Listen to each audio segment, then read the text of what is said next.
नमस्कार दोस्तों, सुबह से लेकर के शाम तक हम आपको सारी खबरें बताएंगे और तेजी से बताएंगे। लेकिन दोस्तों, उससे पहले आपसे एक अपील है कि आप अभी इस वीडियो को लाइक, चैनल को सब्सक्राइब करके रख लीजिए, क्योंकि सारी खबर आप तक हम पहुंचाते रहे। जी हां दोस्तों, रुक करते हैं पहली खबर की तरफ। 100 लाओ सरकार बनाओ, यूपी बीजेपी में खटपट के बीच अखिलेश यादव का ट्वीट। जी हां दोस्तों, यहां पर लोकसभा चुनाव के नतीजे के बाद उत्तर प्रदेश भाजपा में अंदरूनी कलह सामने आ रही है, जिसको लेकर के लखनऊ से दिल्ली तक बैठकों का दौर चल रहा है। भाजपा की आपसी खटपट के बीच समाजवादी पार्टी के राष्ट्रीय अध्यक्ष और पूर्व मुख्यमंत्री अखिलेश यादव ने मानसून ऑफर दिया है। उन्होंने सोशल मीडिया प्लेटफॉर्म एक्स पर पोस्ट करते हुए लिखा, 100 लाओ सरकार बनाओ। ऐसा नहीं है कि अखिलेश यादव ने केशव प्रसाद मौर्य को पहली बार ऑफर दिया हो। केशव मौर्य जब अपनी पार्टी से नेताओं से नाराजगी जताते हैं, तब अखिलेश यादव ने उन्हें ऑफर देते हैं। अखिलेश यादव एक बार फिर कहा था कि वह आज भी 100 विधायक ले आए तो समाजवादी पार्टी उन्हें सरकार बनाने में समर्थन करेगी। तो दोस्तों, यहाँ पर बड़ी खबर आ रही है, और जब बीजेपी में अंदरूनी विवाद की खबर आई तो अखिलेश यादव ने कहा था कि भाजपा की कुर्सी की लड़ाई की गर्मी में यूपी में शासन प्रशासन ठंडे बस्ते में चले गए हैं। उन्होंने कहा था कि तोड़फोड़ की राजनीति का जो काम भाजपा दूसरे दलों में करती थी, वह अब काम वह अपने दल के अंदर ही कर रही है। इसलिए भाजपा अंदरूनी झगड़ों के दलदल में धंसती जा रही है और जनता के बारे में सोचने वाले भाजपा में कोई नहीं है। तो दोस्तों, यहाँ पर बड़ी खबर आ रही है और अखिलेश यादव ने बड़ा बयान दे दिया है और साफ साफ कह दिया है कि 100 विधायक लेके आओ और उत्तर प्रदेश के सीएम बन जाओ। जी हाँ दोस्तों, अखिलेश यादव के इस बयान पर डिप्टी सीएम केशव मौर्य ने कहा था कि देश और प्रदेश दोनों जगहों पर भाजपा मजबूती संगठन और सरकार है, सपा का पीडीए धोखा है। लेकिन दोस्तों, यहाँ पर अब कुछ और नजर आ रहा है। भाजपा में अंदरूनी कलह मच चुका है। उत्तर प्रदेश की सरकार कभी भी गिर सकती है और यहाँ पर अखिलेश यादव ने केशव प्रसाद मौर्य को जो है वो ऑफर दे दिया है और मानसून ऑफर के नाम पर अखिलेश यादव ने बोला है 100 लाओ सरकार बनाओ। और यूपी भाजपा में खटपट के बीच अखिलेश यादव ने कर डाला ये ट्वीट। आपको क्या कुछ लगता है दोस्तों, कमेंट जरूर बताएगा। इस वीडियो को लाइक जो करिएगा।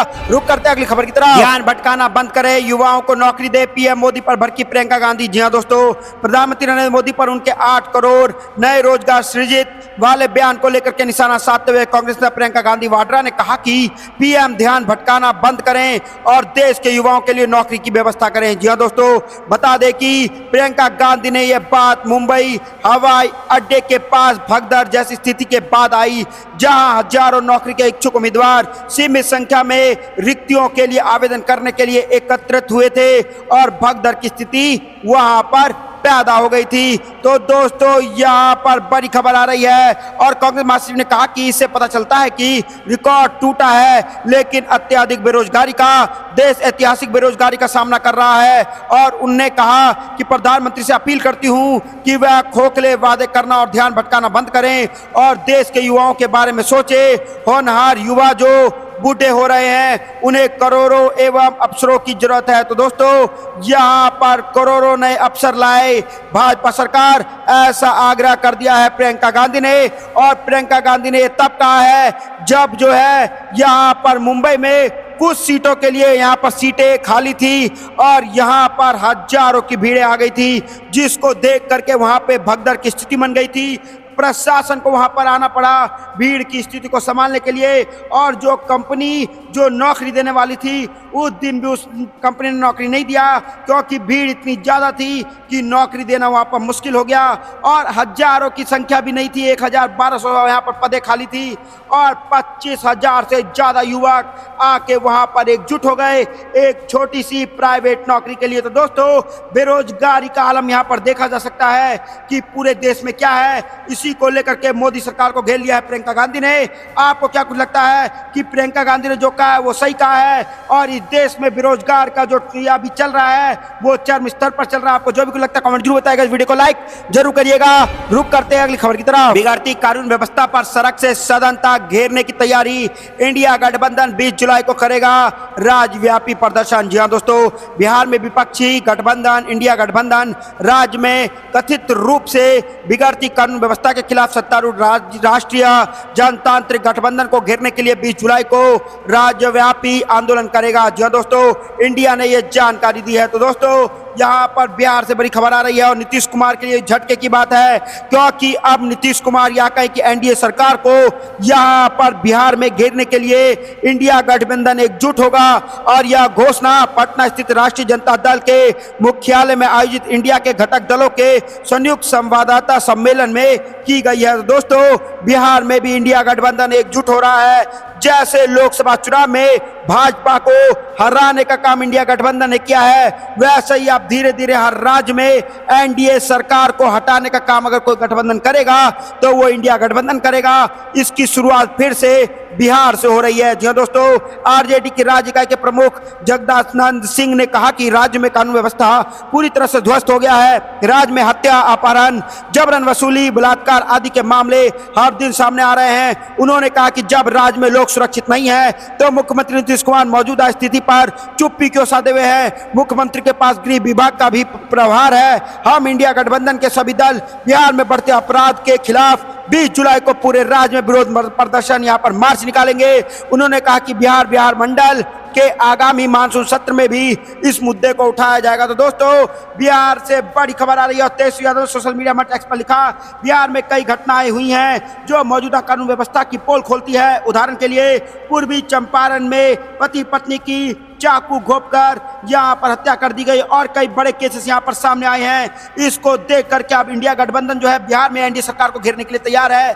आपको क्या लगता है दोस्तों, कमेंट जरूर बताएगा। इस वीडियो को लाइक जरूर करिएगा। रुक करते हैं अगली खबर की तरफ। गुजराती कंपनी को अवैध तरीके से करोड़ों का भुगतान का आरोप, कांग्रेस अध्यक्ष ने जांच की कर दी है मांग। जी हाँ दोस्तों, कांग्रेस के प्रदेश अध्यक्ष व पूर्व मंत्री अजय राय ने गुजरात की कंपनी को अवैध तरीके से करोड़ों रुपए के भुगतान का आरोप लगाया है। उन्होंने पूरे मामले की उच्च स्तरीय जांच कराने और दोषियों के खिलाफ कार्रवाई की मांग की है। जी हाँ दोस्तों, प्रदेश अध्यक्ष अजय राय ने एक्स पर लिखा कि अयोध्या नगर निगम द्वारा बिना टेंडर आउटसोर्सिंग के गुजरात से जुड़ी एक कंपनी को पिछले 3 सालों से करोड़ों का अवैध तरीके से भुगतान किया गया है। उन्होंने लिखा कि एवी इंटरप्राइजेज नामक कंपनी का पता मेहसाना गुजरात का है। इस कंपनी के जरिए 3 साल से बिना टेंडर के हजारों आउटसोर्सिंग कर्मचारियों को विस्तार दिया गया है। 2020 से 2021 में इनकी पहली और अंतिम बार टेंडर हुआ था।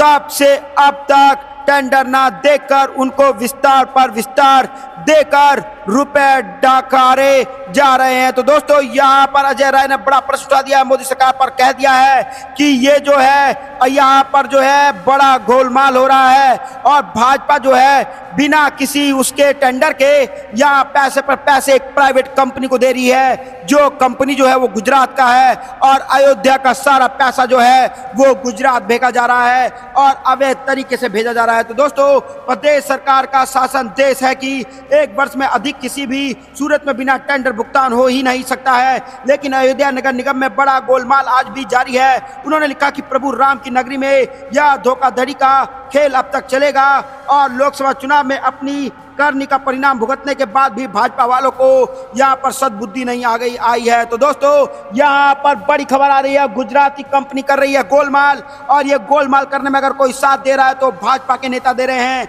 ऐसा कहते हुए कांग्रेस अध्यक्ष ने जांच की मांग कर दी है और कह रहे हैं कि आप जांच कराइए, आखिरकार सारा पैसा गुजरात उत्तर प्रदेश का क्यों जा रहा है, अयोध्या का सारा पैसा उत्तर प्रदेश से गुजरात क्यों जा रहा है। तो दोस्तों, आपको क्या कुछ लगता है कमेंट में जरूर बताएगा। इस वीडियो को लाइक जरूर करिएगा। रुक करते हैं अगली खबर की तरफ। किसान संगठनों ने बदली स्ट्रेटेजी, राहुल गांधी से मदद की गुहार, सभी विपक्षी सांसदों को लिखा चिट्ठी, भाजपा से किया किनारा। जी हां दोस्तों, यहां पर लंबे समय से एमएसपी लागू किए जाने समेत कई मांगों को लेकर के प्रदर्शन कर रहे किसानों ने अब अपनी स्ट्रेटेजी बदल ली है। किसान संगठन अब तक अपने आंदोलन और मांगों को पूरा करने के लिए राजनीतिक दलों की मदद लेने से बचते रहे हैं, लेकिन अब किसानों ने भारतीय जनता पार्टी को छोड़ सभी राजनीतिक दलों से मदद का गुहार लगाया है। जी हां दोस्तों, किसान संगठन की ओर से लोकसभा में विपक्षी नेता राहुल गांधी से उनकी मांगों पर प्राइवेट मेवर बिल लाकर उस पर वोटिंग कराने की गुजारिश भी की है। साथ ही इन संगठनों ने विपक्षी दलों के सांसद के साथ ही एनडीए में शामिल घटक दलों के सांसद और नेताओं को खत लिखकर